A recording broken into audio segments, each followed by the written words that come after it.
Good morning guys.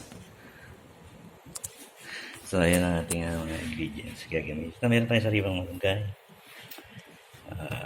kalawang piga, gata, kakang gata na, luya, ginger, garlic, ating bawang, onion, sibuyas. Meron tayong mga 1 kilong shrimp dito, guys. So gamit din tayo ng konting liquid seasoning. Gamit tayo ng suka na, guys. Siyempre ang ating oil. So black pepper, salt. Gamit din tayo ng sugar, guys. So gamit din tayo ng isa nito, oyster, no? At isang magic syrup. So guys, yun ang ating mga ingredients na. So yun, umpisa na natin lutuin.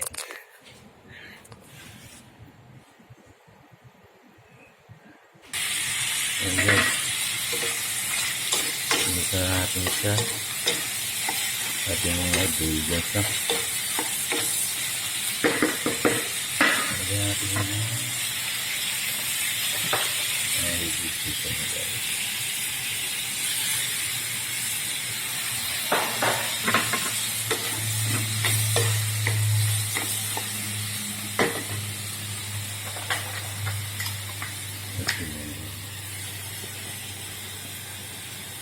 Okay guys.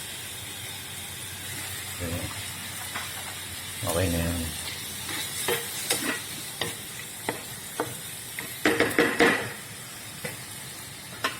Pakpan muna natin yan. So yun guys. Lagyan natin yung ating kalawang piga, no? So tutuin muna natin siya dyan, no, guys.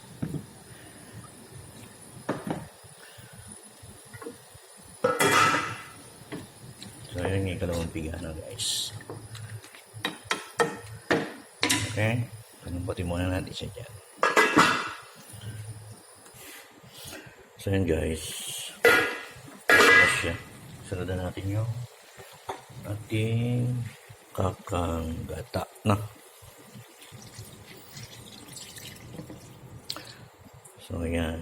Pagkatapos niya, pagkulo, tsaka natin susunod tumalunggay na. Okay guys. So yan guys.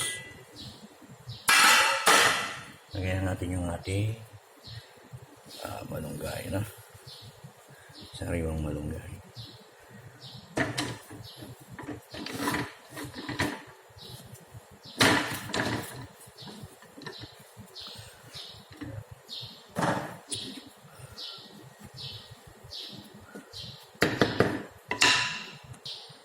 Lagyan natin yung salt, guys.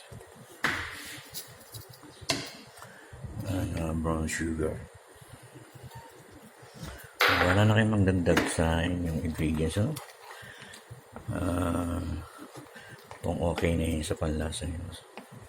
So sa atin sa probinsya, kung meron kayong mga kids na, yung ating mga pwede kayong maghalo ng sitaw at kalabasa, no? Pero malunggay, okay na, sapat na, maraming siyang benepisyo sa ating kalusugan. Okay guys. So maya maya lang ay luto na yan, no? Ayan. Okay natin. So patuyutuyin lang natin ng konti at mamaya pwede na nagkaisin yung mga pagkainan. Okay guys. Thank you for watching guys. Big shout out to all my friends. Huwag niyo kalimutan pindutin natin munting notification bell. Laging updated sa ating vlogs, no? Okay, thank you for watching guys. I love you to all my friends. See ya next vlog.